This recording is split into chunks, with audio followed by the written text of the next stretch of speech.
my channel! Oh my gosh! Eto na talaga. This is it, pansit. Grabe, ang tagal ko tong inintay, ang tagal ko tong pinagplanuhan, ang tagal ko tong pinangarap, ang tagal ko tong ginawa talaga para ma-achieve. Welcome sa pilot episode ng Vaninay Tries to Cook!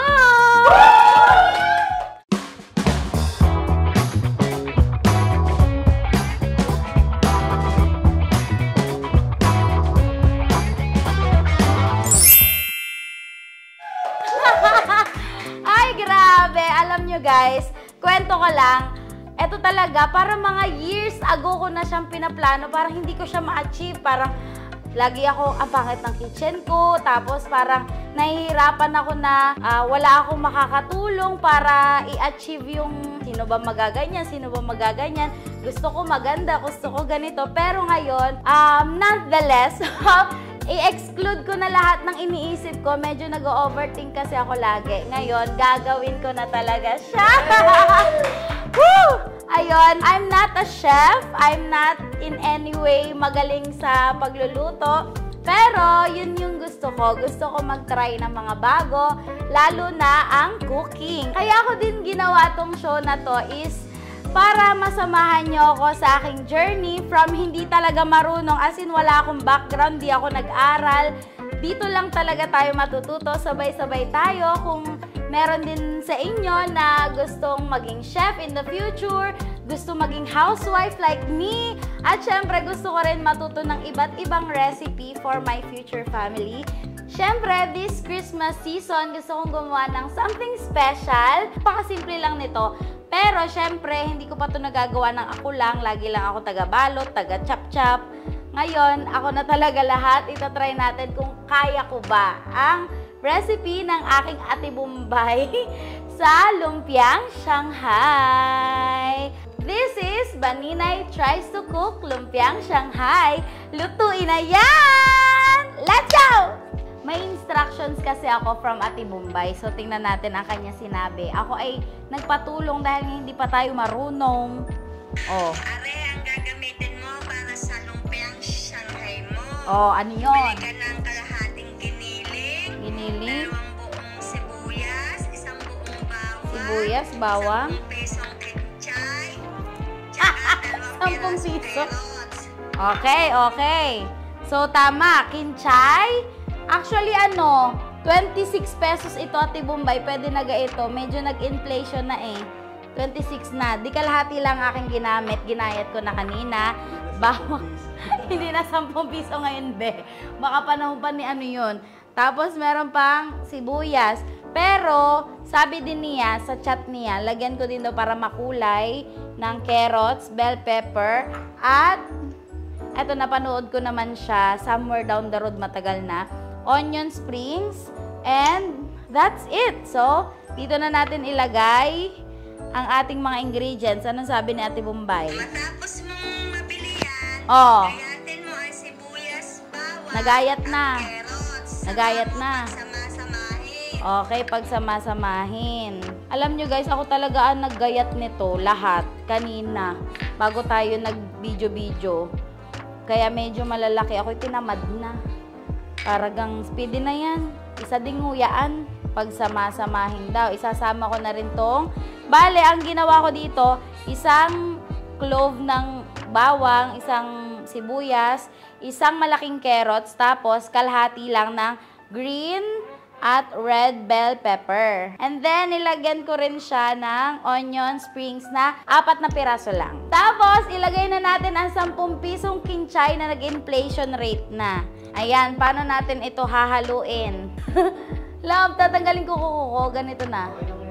Antay muna. Sige, pwede na yan. Kaibigan ko naman po ang kakain ito. Kaya, maghugas tayo ng ating kamay bago ang lahat.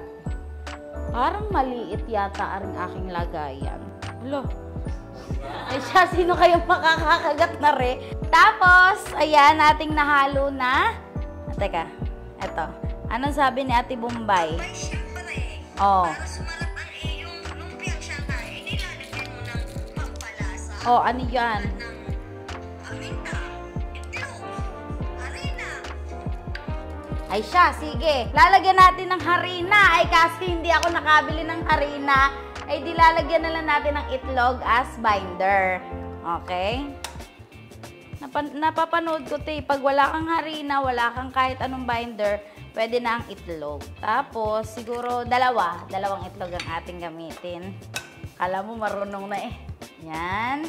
Pampalasa, lagyan natin ng asin. 1 teaspoon.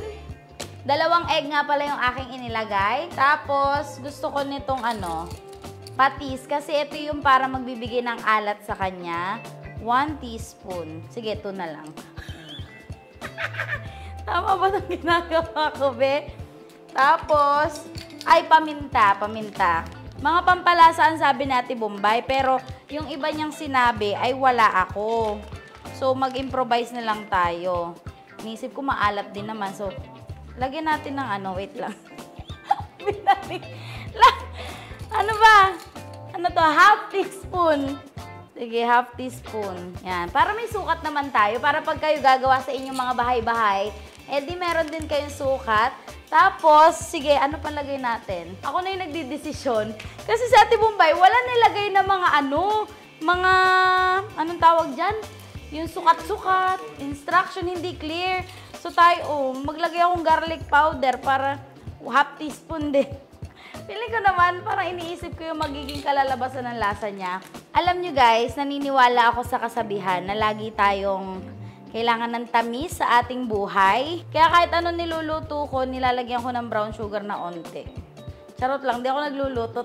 Gusto ko na lagyan 2 teaspoon. Kailangan ko ng tamis. Kagaya ng aking jowa na napakatamis. Ayan, ano pa kung mailagay din eh? Ayun. Kung ano man ang nailagay ko dito, feeling ko naman ilalagay ko yan sa description ko. Let's mix this. Alam niya, natutunan ko. Dapat wala ka pala masyadong nails. Lo, wait lang. Kumpleto pa kaya yung kuko ko? Wala na yung isa. Asan yung kuko ko, be? Charot lang, hindi. Wala talaga to, be. Yeah! Hoy, naghugas na ako, ha? Yung gayat ng aking parang feeling ko malalaki siya. Pero, sabi nga ni jowa ko, isang kagatan lang din naman yan. Yan, feeling ko masaya na to. Pwede ba titikman? Hindi, no? Raw kasi. So, paano ko malalaman kung maganda yung pipirituin ko? Malitaan ko na lang kayo mamaya, ha, kung yung aking recipe ay masarap. Sige, ating balutin na. So, gosh, it's so dirty. Oh my gosh, I'm so dirty. I am so dirty. Wait lang, ha? Ating linisin muna ating kamay bago tayo maghalo. Meron ako dito na wrapper.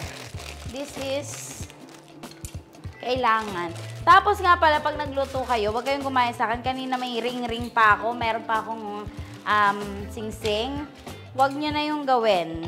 Hala, ang ganda nito. Pinabili ko lang ito sa mall. Ang sa amin, yung biluga na mas manipis. Pero feeling ko naman, wait lang, haluin ko pa dahil yung lasa para mas mag-mix ba. Natulong naman ako pag naglulumpia ang aking pamilya. Pero hindi talaga ako pinagkakatiwalaan na ako lang mag-isa. So parang ngayon, this is only me. Ako lang ito. Ang sabi ni Ate Bombay, ito daw ang binder, pampadikit ng ating, okay? So, let's beat the egg. Ito yung pangdikit. Kasi ito yung trabaho ko lagi. Kapag sa amin, this is my work. Ako yung tagapagbalot. So, ito, medyo alam ko na. Let's put isang daliri. Tapos, damihan ko pa para hindi naman tinipid. Alam nyo guys, ako talaga, pag nagluluto ako, na minsan lang naman, hindi ko talaga tinitipid. Ito nga pala guys, maglalagay nga pala ako ng cheese. Kasi, naalala ko si Papa Doms, yung daddy ni Bon. Kasi kapag naggagawa siya ng lumpiang Shanghai, laging may cheese. So, wala, nalove ko na yun. Sabi ko, trabaho ko to sa bahay. Parang hindi. Okay, kaya ko to. Ooh, here I come. Parang Lalabas yan, lalabas yan.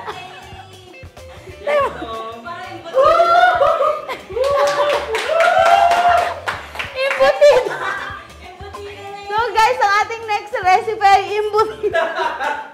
Antay! Hindi, teka, let me. Alam nyo guys, try and try until you succeed. Hindi until you die. Teka, try naman natin. Nipisan ko naman. Wag ito ha, reject ito. Reject!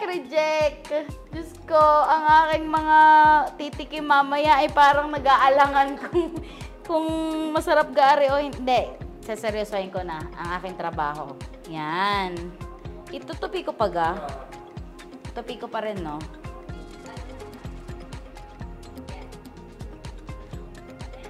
Yun! I think this is it. This is it, pansit. Tapos, okay.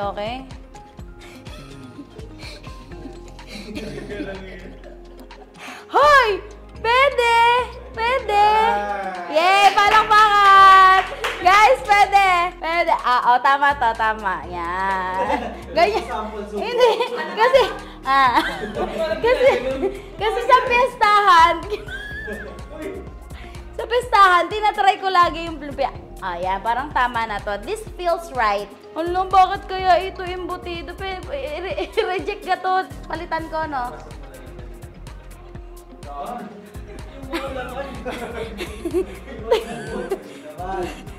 Tayo, iyan mo na. Ilagay ko na lang dito sa gilid. More. Last na. Para sa video. Woo! I'm trying, guys. I'm trying. Iba kasi sa amin. Ito kasi social. Itong mga garne, social. Sa amin yung pabilog, kaya mas madali, mas malaki. O, diba? Nag-explain pa para makalusot. Pero guys, iba talaga. Walang ganito sa Batangas. Yung mayayaman lamang. Kami yung bilog. Tapos yung hindi mo pa malaman kung paano tanggalin. Yun, doon ako sanay. Guys, no judgment. This is tries to cook. Tapos iba-iba tayo ng bahay. Kung ang pangit ng parang paggarni ko, okay lang kaya to? Ganito na lang. Okay. Kuku. Yung kuku mo. Ayan, okay. So guys, gagawin ko muna itong lahat, tapos babalikan ko kayo. Ako talaga ang gagawa ha, hindi to scripted na ipapagawa ko sa iba. Gagalingan ko, be. So guys, lulutuin na natin ang ating lumpiang gulay. Hindi, joke lang. Tingnan nyo naman, medyo napakapal yung iba. Tapos, yung iba na ubusan ng karne, ginawa ko na lang cheese stick. Ikaw bahala, trip mo yan. Kung saan ka masaya, suportahan kita. Pero yung iba, yan, nag-achieve naman tayo ng lumpiang Shanghai. At yan ang ating lulutuin for today's video. Okay? Habang kumukulo-kulo na ang mantika, sabi ni Ate Bombay ay, ang sabi niya, antay eh. Tapos pag alam mong kumukulo na ang mantika ay di ilagay mo na ang lumpia. Wala masusunugin. Sige. Ay dahan-dahan. Ay sige. Grabe, sobrang bula. Ayan. Sorry guys. Parang naghahanap ako dito ng treasure. Treasure hunting pala ito. Hindi ko alam kung makukuha ko ba. Luton. Ayan. Hindi pala. Ito. Wait lang. Wait lang, nawala yung apoy, be. Susunod na.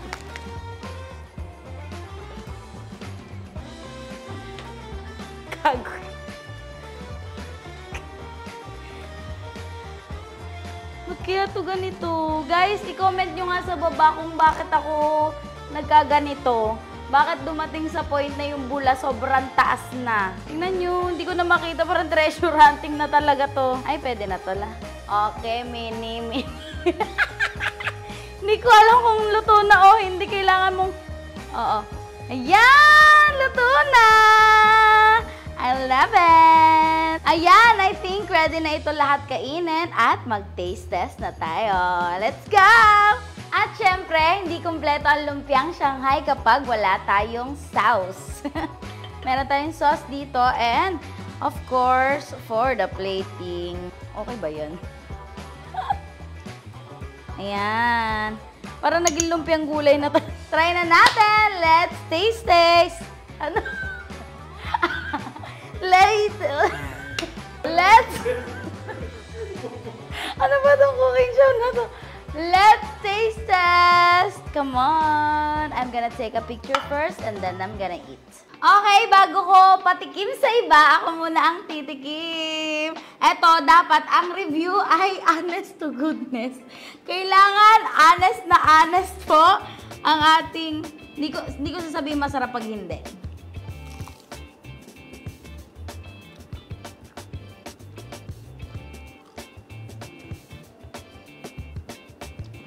Sarap. Hindi. I love it. Kulang lang ako sa mas dapat niluto ko yung loob. Lasa siyang embutido. Kung i-rate ko siya ng 1 to 10, I think 6 lang. 6 be. May igaganda pa to. Dapat yung pagluluto ko mas maganda kasi medyo hilaw pa yung loob.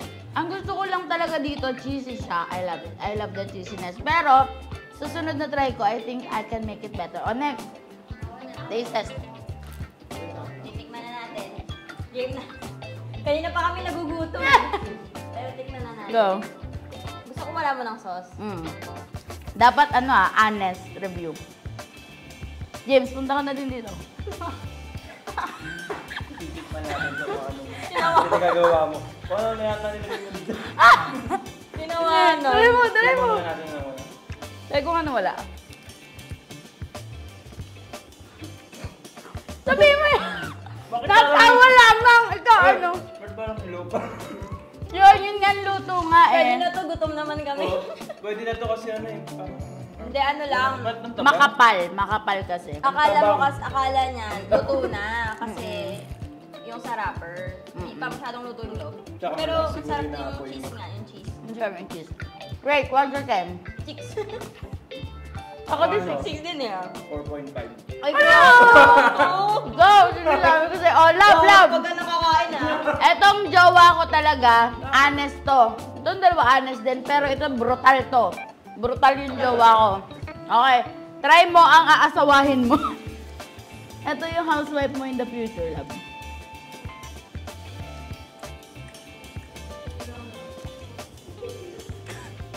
Wala dulo, sasabi ng mga ngayon. Love. Ay, we. Mamatay man. Gusto mo yan? Parang 10. Medyo lang, pero honestly. Umasa ako. Akala ko yun lang talaga yung taste buds niya. Hindi, pero totoo, masarap talaga, promise. Medyo hilaw lang siya. Pangit lang luto. Hindi, medyo hilaw lang siya. Pero feeling ko pag tamang luto siya, kaya niya mag 9 or 10. Oh, Promise, kasi yes. ganito yung hindi mo na kailangan ng sauce eh. Para lang Love sumarap you, siya. Pero love. tikman natin with sauce. Ang Sarap. Alam nyo guys, kung may babaguhin ako dito, yung pagbabalot ko lang, dapat hindi makapal. Tapos yung pagluluto ko, dapat hanggang loob. Pero the rest, I think, Masarap. Masarap, promise. masarap Hindi sa naman pan ito ka. pang ano. Thank you, love. Mahal mo lang ako. Gusto mo ba ganyan forever yung lulutuin ko sa'yo? Okay lang. Kapakis na.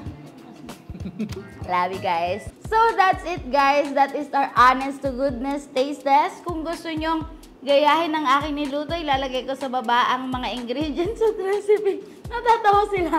Ba't ko daw ituturo eh? Pero hindi guys. Inipisan nyo lang next time. And then, ayun lang. Don't forget to like, comment, and subscribe to my channel. Tapos, abangan nyo yung mga next episodes ko pa. Tapos, gustong-gusto ko marinig yung mga suggestion nyo kung anong pwede kong lutuin next time. Ayun lang guys. Thank you so much. Mas manipes next time ha. Don't gaya. At least, may natututunan silang moral lesson dito. Huwag kapalan masyado. Mahilig sa kapal ha. Bye.